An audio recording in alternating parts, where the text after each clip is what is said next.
아시시 프란치스코의 영성 해설. 이재성 보나벤투라 작은 형제회 프란치스코회, 고계영 파울로 작은 형제회 프란치스코회. 프란치스코의 글들. 신비의 보석밭. 프란치스코의 글들은 프란치스칸 사상의 원천으로 그의 글들 안에는 유리알처럼 빛나는 보석들이 은밀하게 숨겨져 있다. 보석밭인 그의 글들을 주의 깊게 파헤치면 그 안에서 쏟아져 나오는 찬란한 신비의 광채에 놀라지 않을 수 없다. 그리고 프란치스코의 글들 안에 숨겨진 이 보석들을 살펴보노라면 800여 년 전에 이 빈털터리가 얼마나 섬세한 영적 감수성을 지녔으며 상인의 아들다운 정확한 헤아리 말에 곳곳에 새겨 넣은 그의 영적인 예지는 또 얼마나 빛나는지, 그리고 그의 글들 안에서 비치어오는 프란치스코의 모습과 목소리가 얼마나 또렷하고 생생한지 직접적으로 마주하게 될 것이다. 뿐만 아니라 누구보다도 깊이 관상하고 음미하며 찬미하였던 하느님 신비의 심오함과 광활함과 드높음과 형언할 수 없는 감미로움을 맛보게 될 것이다. 프란치스칸들의 결정체. 프란치스코가 남긴 글들 가운데 지극히 높으신 하느님께 드리는 찬미와 레오 형제에게 준 축복, 레오 형제에게 보낸 편지는 다행스럽게도 친필로 남아있다. 2개의 작은 양피지 조각에 프란치스코가 직접 쓴 이 원문들을 후대에 기록된 여러 필사본들과 비교해보면 프란치스코가 선택한 낱말들과 표현들이 후대로 전해지는 과정에서 수정이나 삭제 혹은 첨가가 있었음을 확인할 수 있다. 많은 변화는 아니지만 아무튼 친필로 남아있는 경우조차도 그 원문이 이렇게 필사자들에 의해서 가감되었다면 원문이 남아있지 않은 다른 글들의 경우에는 아마도 더 많은 변경이 뒤따랐을 것이다. 실제로 수많은 필사본들 사이에서 드러나는 다양한 차이들이 이를 사실로 입증하고 있다. 그리고 작은 형제들의 수도규칙들 안에는 프란치스코 외에 성경 전문가들, 법 전문가들, 관구 봉사자들, 우골리노 추기경, 교황청 등 여러 목소리와 손길들이 묻어 있음도 확인할 수 있다. 프란치스코는 이러한 끼어들음을 거부하지 않았다.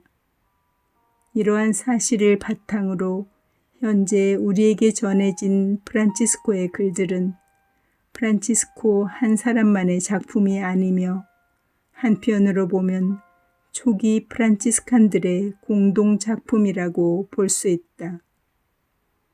이처럼 프란치스코의 글에는 여러 사람들의 목소리와 손길들이 들어있음에도 불구하고 프란치스코의 글에 나타나는 어휘들이나 표현들을 분석해보면 신기하게도 한 사람이 작성한 것 같은 일관성이 발견되며 그 중심에 프란치스코가 서서 글 전체를 마치 하나의 작품 같은 유기적인 구조로 만들어내어 이는 하느님의 작품이라는 인상을 준다.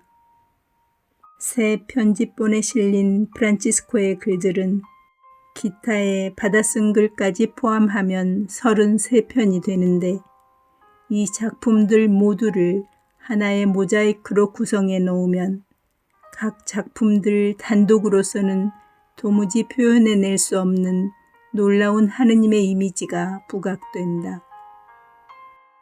그 이미지가 너무도 놀랍고 황홀하다.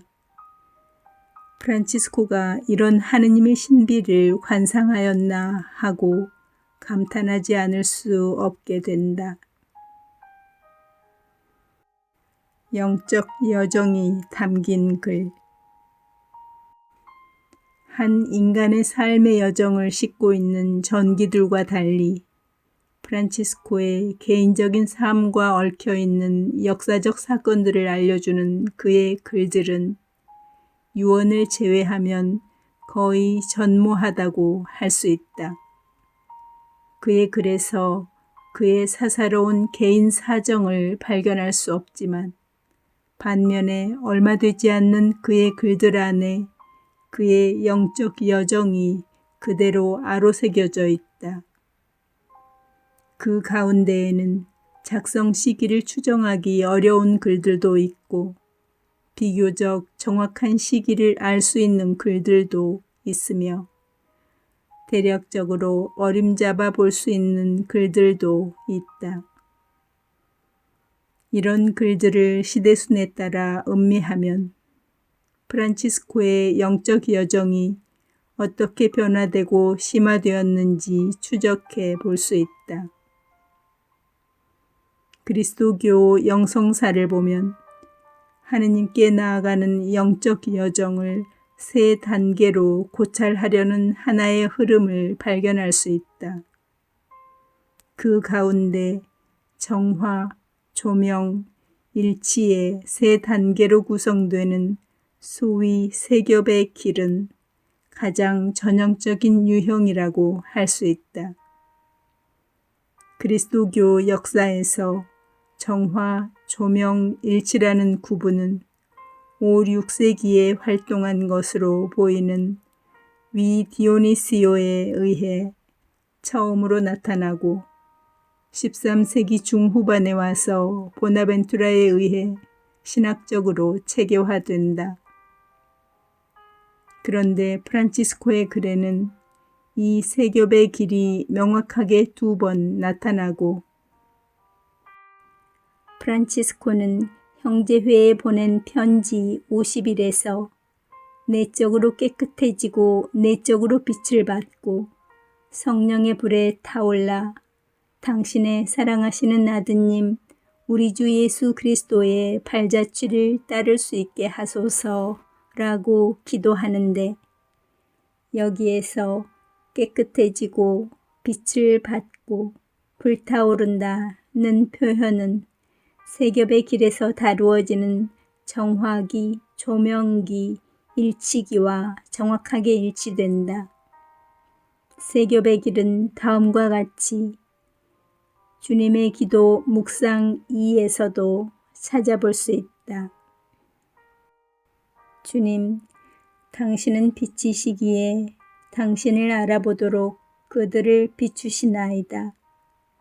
주님, 당신은 사랑이시기에 사랑하도록 그들을 불태우시나이다.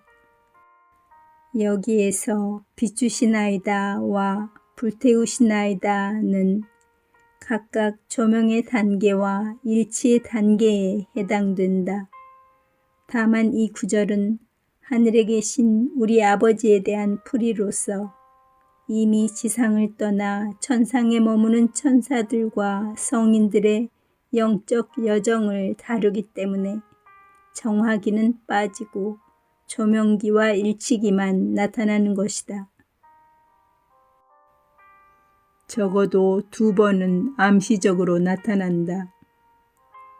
한 번은 인준받지 않은 수도규칙 17의 14에서 16절에 나타나고 다른 한 번은 영적 권고 16장 2절에 나타난다. 진정 마음이 깨끗한 사람들은 지상의 것들을 멸시하고 정화, 천상의 것들을 찾으며 조명, 살아계시고 참되신 주 하느님을 깨끗한 마음과 정신으로 항상 흠숭하고 바라보는 일을 그치지 않는 사람들입니다. 일치. 이는 프란치스코가 세겹의 길이 신학적으로 체계화되기 이전에 이미 세겹의 길에 대한 명확한 인식을 지니고 있었음을 말해주는 것이다. 실제로 프란치스코의 글들 가운데에는 정화, 조명, 일치에 상응하는 기도문들이 있고 프란치스코의 회개생활 초기에 작성된 것으로 추정되는 십자가 앞에서 드리신 기도는 정화기에 해당되는 전형적인 기도로 볼 수 있고 1224년 9월 프란치스코가 라베르나에서 깊은 신비 체험을 한 후 작성한 지극히 높으신 하느님께 드리는 찬미와 1226년 죽음을 앞두고 지은 태양의 노래는 일치기에 해당되는 대표적인 작품이다. 그리고 유언 5에 나타나는 십자가 경배송을 비롯하여 하느님 찬미의 권고, 복되신 동정 마리아께 드리는 인사, 덕들에게 바치는 인사, 시간경마다 바치는 찬미, 주님의 기도 묵상 등 찬미와 감사를 내용으로 하는 기도문들은 대부분 조명기에 해당되는 작품들이며 이는 프란치스코의 생애의 중기에 쓰여졌을 것으로 추정된다. 이는 프란치스코 회개 생활의 초기, 중기, 후기와도 일치하여 세겹의 길의 관점에서 이 기도문들을 세 단계로 조명해 볼 수 있다. 그리고 이러한 세겹의 길을 해석의 척도로 삼아 프란치스코가 걸어갔던 영적 여정을 추론해낼 수 있다. 보나벤투라도 대전기를 쓰면서 프란치스코의 생애를 정화, 조명, 일치의 관점에서 신학적으로 대단히 정교하게 해석하여 재구성해 놓았다. 프란치스코의 글들과 생애를 세겹의 길의 관점에서 다시 더 조명하면 프란치스칸 영적 여정을 보다 더 체계적이고 구체적으로 형상화해 낼 수 있을 것이다. 2. 프란치스코의 글과 전기들의 관계. 프란치스코의 글이 그의 생각과 체험을 직접적으로 들려주는 제1차적인 원천으로 그의 삶이 제3의 타인들에 의해서 관찰되고 해석된 증언들이나 전기들보다 훨씬 더 중요하다는 사실은 두말할 나위가 없지만 그렇더라도 프란치스코의 글만으로는 그의 삶과 사상을 흡족하게 구성할 수 없고 프란치스코의 글을 해석하는 데에도 어려움을 겪게 된다. 프란치스코의 글들 없이 프란치스코를 이해하는 것이 불가능하듯이 전기들이나 증언들과 같은 다른 보조 자료들 없이 프란치스코의 글들을 올바르게 이해하는 것도 또한 불가능하다. 예를 들면 유언 1.3에서 프란치스코는 자신의 회개 체험을 회고하는데 그가 남겨놓은 글들 가운데 첫 번째 신비 체험에 해당하는 이 고백은 이와 관련된 전기 자료들과 함께 읽으면 훨씬 더 풍요롭고 깊게 이해할 수 있게 된다. 이는 1224년 9월 17일에 라베르나 산에서 오상을 받고 나서 쓴 지극히 높으신 하느님께 드리는 찬미의 경우도 마찬가지이다. 프란치스코의 친필로 보존된 이 기도문의 뒤쪽에 있는 레오 형제에게 준 축복문의 여백에 레오 형제가 붉은색의 글씨로 기록해 놓은 주해가 있는데 이에 따르면 프란치스코는 자신에게 베푸신 하느님의 은혜에 감사를 드리면서 이 찬미가를 지었다는 것이다. 이것이 이 기도문에 대한 유일한 보조 자료다. 이 찬미 기도 안에서조차도 오상 체험에 대한 자료는 없다. 프란치스코의 글 어디에도 라베르나에서 있었던 놀라운 하느님 체험 사건에 관한 기록은 존재하지 않는다. 이 체험을 충분히 이해하기 위해서는 필수적으로 첼라노의 전기들과 세 동료들의 전기, 익명의 페루자, 대전기, 행적 등의 전기 자료들을 참고해야 한다. 이와 같이 프란치스코의 글과 전기적인 원천 사이에는 결코 소홀히 할 수 없는 유기적이고 상호보완적인 관계가 있다. 그러나 프란치스코의 글이 전해주는 프란치스코의 영성과 전기 자료들이 전해주는 프란치스코의 영성 사이에는 서로 상이점이 있다는 사실을 또한 간과하지 말아야 한다. 예를 들면 프란치스코의 글에 나타나는 프란치스코의 신과는 대단히 삼위일체론적인 데 비하여 첼라노의 전기나 보나벤투라의 전기가 전하는 프란치스코의 신과는 대단히 그리스도론적이다. 또한 그리스도를 따름에 있어서도 프란치스코의 글과 전기들은 확연한 차이를 드러낸다. 그리스도 모방이 유행하던 시대에 살았던 프란치스코는 그의 글에서 이와 관련된 표현은 단 한 번도 사용하지 않고 일관되게 그리스도 따름에 대해서만 언급한다. 그러나 전기 작가들은 물론이고 클라라조차도 이 두 표현을 크게 구별하지 않고 함께 사용한다. 전기 작가들 중에서는 보나벤투라만이 이를 구분한다. 그리스도 따름은 그리스도를 모방하는 단계를 넘어서서 그리스도와 일치하고 마침내 그리스도로 변화됨을 의미하기 때문에 그리스도 모방과 그리스도 따름 사이에는 적잖은 차이점이 있다 하겠다. 이외에도 대부분의 전기 자료에 소개되는 프란치스코는 그리스도인들이 칭송해야 할 이상적인 성인으로서 탁월한 덕행들과 수많은 초자연적 기적들로 둘러싸인 평범한 사람으로서는 도저히 따를 수 없는 초인적인 인물처럼 묘사되어 있으나 프란치스코의 글에 나타나는 프란치스코는 이런 신화적인 모습과는 여러 면에서 차이를 보인다. 형제회에 보낸 편지 38, 39에서 프란치스코는 자신의 큰 탓으로 많은 점에서 죄를 지었다고 겸손되이 고백하면서 자신을 게으르고 무지하며 배우지 못한 사람으로 묘사한다. 물론 프란치스코의 이 고백을 글자 그대로 받아들여서는 안 된다.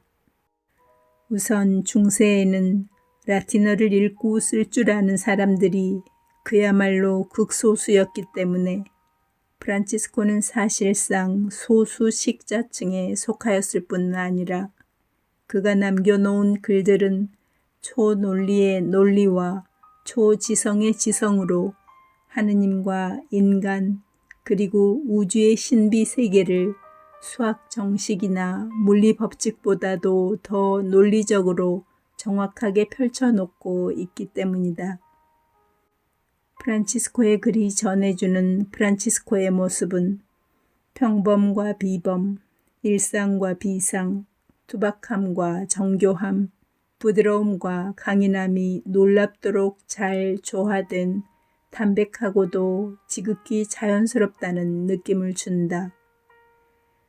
특히 하느님의 신비를 숨기는 데 있어서 그 누구보다도 특출한 재능을 지니고 있었던 그인지라 시적이고 아름다운 몇몇 부분을 제외하면 혹자는 그가 남겨놓은 글들로부터 별것 아닌 평이한 인상을 받을 수도 있겠고 사실 그런 연유로 해서 보석 같은 그의 글들이 수세기 동안 파묻혀 있기도 했다.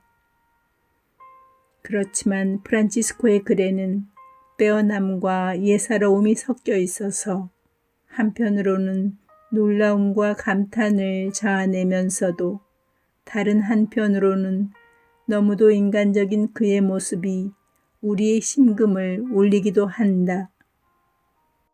프란치스코의 이런 모습은 비현실적이고 초자연적인 기적들로 일관된 신화 속의 인물로 그려지는 전기물들의 프란치스코와는 뚜렷한 거리감이 있다 하겠다.